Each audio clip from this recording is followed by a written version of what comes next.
welcome to Days with Ines. Di video kali ini aku mau share tentang cek kehamilan di Muscat, Oman. Banyak orang yang nanya kayak mahal nggak sih, berapa sih lahiran di Oman, terus ceknya kayak gimana. Aku akan share semuanya di video ini. Sebelum aku share, don't forget to like, share, comment, and subscribe YouTube channel. Let's go! Aku mau pagi-pagi banget ke rumah sakit karena aku dapat antrian nomor 1. Sekarang aku lagi nungguin Adit buat beli sarapan. Karena aku nggak sempet masak pagi-pagi, siap-siap tuh dari pagi banget. Dan aku sekarang tinggal di tempat baru, di daerah bener-bener tengah kota, di Muscat, Oman. Jadi deket banget kemana-mana dan banyak banget restoran, terus supermarket, dan juga gedung-gedung pemerintahan. Aku akan kasih lihat juga nih pemandangan jalanan di pagi hari. Sekarang masih jam 8.20 pagi, cuacanya masih lumayan dingin, berangin sih ya, nggak dingin kayak winter gitu. Padahal jam-jam segini tuh jam sibuk orang kerja, tapi sama sekali nggak macet kan. Tapi ada beberapa mobil yang parkir, mungkin mereka mau beli sarapan, kembang, atau bahkan mereka belum keluar dari akomodasi. Terus aku salah fokus, ini ada petugas lagi bersihin pohon kurma deh kayaknya. Oh ya, di sini ada juga kayak grab food gitu, namanya Talabat. Dan sekarang udah lumayan banyak Talabat yang pakai motor. Oke nih, Adit udah selesai beli makanannya. Mari kita cus aja karena ini udah mepet banget untuk nunggu bis dan perjalanan ke Al-Qud. Ini jajanan Adit, dia suka banget teh karak. Terus aku juga beli makanan, ini popcorn chicken, aku nanti akan kasih tahu kalian kayak apa makanannya. Terus di sini ada fried chicken Jollibee yang dari Filipina dan ada choking, ini enak-enak banget. Selain itu ada KFC dan Hardee's. Wah, di sini semua lengkap. Jadi aku kalau mau makan tinggal pilih aja. Kita mau ke rumah sakit naik bus. Nah, ini aku harus nyebrang. Nyebrangnya di bawah tanah. Let's see ya, kayak gimana. Ini bus stop. Aku bakal nyebrang bawah tanah ini. Terus ke arah sana. Nah, itu bisnya. Aku bakal naik nomor 1. Langsung aja ini aku turun, jangan kaget ya kalian, untuk fasilitas ini memang tidak terlalu terawat, masih ada debunya, terus juga kotor. Nah ini nggak banyak ya orang yang nyebrang di sini, dan kalian lihat itu ada pengemis di situ, tapi nggak usah takut sih karena emang dia diem aja, nggak yang minta-minta gitu. Ternyata bawah tanahnya gelap banget, nggak ada penerangan, cuma ada kayak sela-sela buat sinar matahari doang. Dan biasanya kalau di Indonesia ini mah udah banyak banget yang jualan ya, tapi ini nggak ada. Penyeberangannya juga nggak jauh, jalan cuma 1-2 menit aja. Ini langsung aku mau ke bus stopnya. Enaknya di tengah kota tuh trotoar tuh gede-gede, jadi kita bisa jalan kaki dengan santai. Oh ya, ini ada gedung pemerintahan juga di situ. Untuk bus stop yang ini ada ruang tunggunya ber-AC, tapi kalau ngelihat pintunya udah kebuka gitu udah pasti AC-nya mati. Tapi karena udaranya masih enak, jadi aku sama Adit nunggu di dalam aja deh. Lumayan, kita masih bisa duduk-duduk, minum karak. Ini karak tea yang Adit beli, Kashmiri tea, harganya 600 baisa. Terus kalau makanan tadi aku beli, chicken popcorn, harganya 1,2 rial. Ini size yang paling besar, jadi bisa buat sharing. Seperti biasa, nunggu bus itu lama banget. Aku agak deg-degan juga sih karena aku janjian sama dokter tuh sekitar jam 9-an. Pas udah di bis aja udah jam 9 kurang, udah pasti aku telat sih. Ini busnya nomor 1 jurusan Mabela. Rumah sakitnya lumayan jauh, kalau naik bis bisa sekitar 30 menit. Untuk biaya naik bis, ini aku dari rumahku ke Al-Qud itu 400 baisa. Kamu bisa bayar cash atau sekarang udah bisa bayar pakai kartu, tapi kartu yang dari Muscat, Oman ya.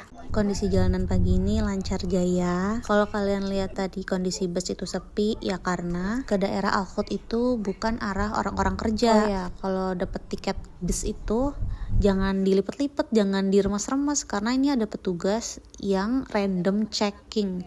Jadi petugas ini akan periksain tiket kamu benar atau enggak, 2 orang atau berapa orang, dan tujuannya kemana. Petugasnya tuh biasanya pakai rompi kuning gitu dan nunggunya di bus stop. Lanjut, ini pemandangan ke arah Al-Qud beda banget kan sama yang tadi. Ini tuh udah nggak ada gedung-gedung tinggi, udah kebanyakan ruko dan pemukiman warga. Nah ini aku udah mau deket sama rumah sakitnya. Udah sampai. Aku ke rumah sakit dekat rumahku yang dulu. kenapa aku check up di sini, nggak nyari rumah sakit yang baru? Karena udah serak sama dokternya gitu, dan lumayan oke aja sih, apa nggak ada perbedaan juga sama fasilitas dan apa sih kok tindakan ya. Oh, pokoknya nanti akan ada paket-paket lahiran gitu deh yang udah masuk budget. Oke. Harus jalan kaki dulu, guys, ke rumah sakitnya. Oke, udah sampai di Badar Al Sama Hospital, daerah Al Khud. Ini resepsionisnya, aku harus ambil nomor dulu untuk antri. Pokoknya kalau mau datang ke sini kalian harus telepon dulu atau WA rumah sakitnya, jadi dapat appointment. Udah panik banget, udah nyampe rumah sakit, terus mepet waktunya. Dan sekarang, oh my god, di nomor 4. Gimana dong? My god, ngantri banyak banget lagi. Biaya konsul dokter Objin 4 rial dan aku dapat nomor 9. Aku harusnya nomor 1 karena telat. Dan sekarang udah nomor 4, jadi aku dapat nomor 9. Dan pasien-pasien di sini itu beragam ya, ada dari India, Pakistan, Indonesia, Filipina. Oh iya, aku mau sarapan dulu. Dasar orang Indonesia ya, harus bawa nasi. Ini tadi yang beli di tea time, jadi kita bakal makan nasi dan chicken popcorn. Aku buat tempat kecil juga buat makan di sini. Aku udah tahu aku bakal lama di rumah sakit, jadi dari pagi harus sarapan dulu. Nah, Adit juga sarapan karena kita kalau nggak sarapan sampai siang bakal kelaparan banget. Finally. Ini aku pertama kali cek lagi setelah aku pulang dari Indonesia. Ini aku ditensi, diukur berat badan dan tinggi badan sama dokternya. Ini dokternya dari India ya, namanya Dr. Sophie Matthew. Setelah dari dokter, aku dikasih rujukan atau tindakan apa yang harus aku lakukan setelah ketemu sama dokter dan harus langsung bayar. Oke, hari ini aku harus USG. USG harganya 10 rial. Aku dapet nomor 17. Maksudnya nomor antrian ya. Terus setelah USG aku juga ada cek darah di trimester 3. Ini harganya 29 rial. Tapi aku belum dapet tokennya nih. Yaudah, ini USG dulu. Ini udah nomor 15. Sedangkan kalau untuk yang periksa darah di counter itu sekarang nomornya 73. Yaudah, aku mau USG dulu. Ini ruangan USG-nya dan aku diperiksa dengan dokter yang berbeda. Ini dokter radiologi. Dokternya juga orang India. Ya pokoknya beda banget deh sama pemeriksaan di Indonesia. Di sini dokternya lihat dulu, abis itu baru kasih tunjuk ke kita hasil USG-nya. Dan yang paling kocaknya lagi, gel untuk USG-nya kita disuruh bersihin sendiri. Ya udahlah, itu self service kali ya. Setelah USG, hasil USG-nya keluar, aku ke dokter Sophie lagi. Pokoknya detailnya di akhir video. Oke, udah selesai dari check up sana sini, blood test juga udah. Sebenarnya harus ngasih ke dokter itu siang ini juga, cuman karena tadi ada sedikit masalah di counter blood testnya, jadi hasilnya juga mundur. Jadi aku harus balik dulu. Oke, aku udah di rumah lagi. Aku nggak bisa jelasin di saat aku di rumah sakit karena cukup sensitif kalau aku ngerekam di ruang publik.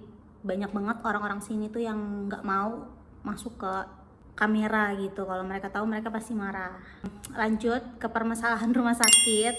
Hari ini tuh ada tragedi yang bikin aku marah banget sama pelayanan rumah sakitnya. Budaya di sini itu, kalau misalnya dari dokter Objin kita ke USG, terus nanti dari USG kita cek lagi ke dokter Objin. Nah itu nggak pakai nomor, jadi kayak kita tuh nyelak antrian orang untuk dibacain atau konsul lagi tentang hasil USG kita gitu. Terus karena hari ini aku tuh baru datang lagi kan ke dokter Sophie, jadinya dia langsung kasih aku itu green card yang harus diisi, harus ada tetanus vaksin dan blood testnya itu tadi harusnya aku puasa, tapi karena aku nggak tahu, jadi aku cuman tes blood sugar gitu.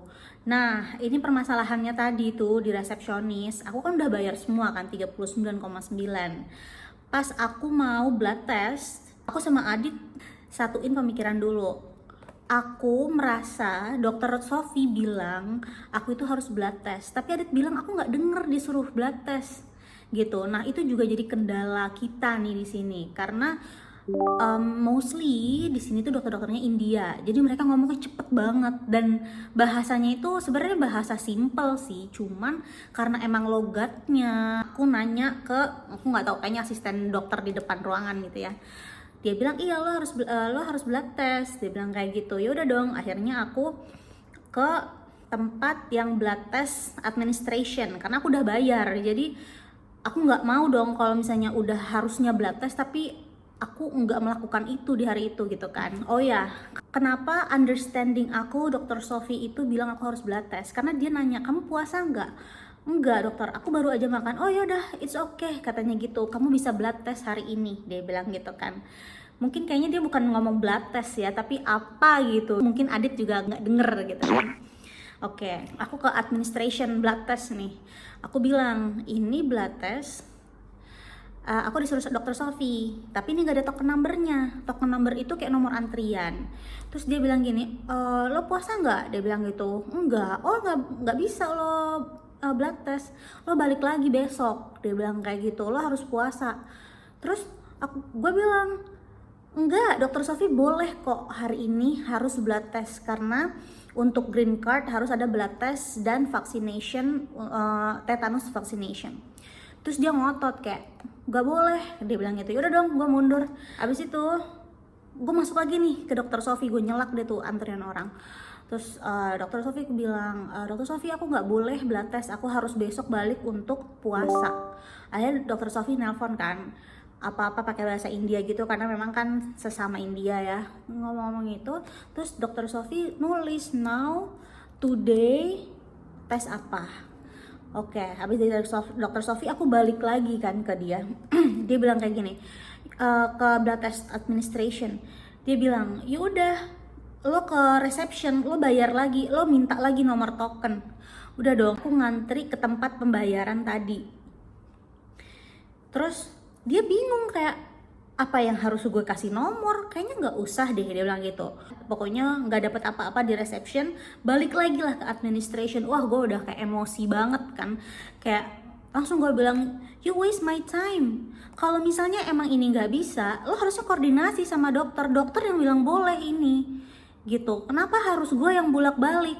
Lo dong yang komunikasi sama dokter. Kayak gitu langsung kayak berapi-api karena Adit kerja sorenya, jadi nggak mau buang waktu banyak di rumah sakit. Kita udah dari pagi-pagi banget ke rumah sakit guys. Setelah itu, setelah gue ngotot, gue marah, dia telepon dokter Sofi, terus dibolehin. Akhirnya gue dikasih antrian nomor 80. Memang menurut gue pelayanan di sini nih kurang banget. Oke, ya orang Omannya, ya orang Indianya, mereka tuh bener-bener kayak gak ada ramah-ramahnya gitu ya. Ya mungkin beda ya culture-nya, dan komunikasinya tuh jelek banget. Ya bahasa Inggris yang kayak menclok gitulah. Tapi ada bagusnya juga loh cek di rumah sakit di sini. Pengecekan kehamilan itu bener-bener detail. Rumah sakit ini paketnya cukup murah untuk biaya kelahiran. Karena aku masuk di trimester 3 dan kelahiran, jadi paketnya udah sama. Maksudnya satu paket pengecekan di trimester 3 keseluruhan sama lahir itu 250 rial. Gitu aja teman-teman untuk informasi cek kehamilan di Oman, dan beda rumah sakit beda biaya ya. Jadi tergantung rumah sakit mana yang kamu pilih gitu. Thanks for watching. Semoga membantu untuk teman-teman yang mau check up di Oman atau lahiran di Oman. Thank you so much for watching. Don't forget to like, share, comment, and subscribe my YouTube channel. Bye bye.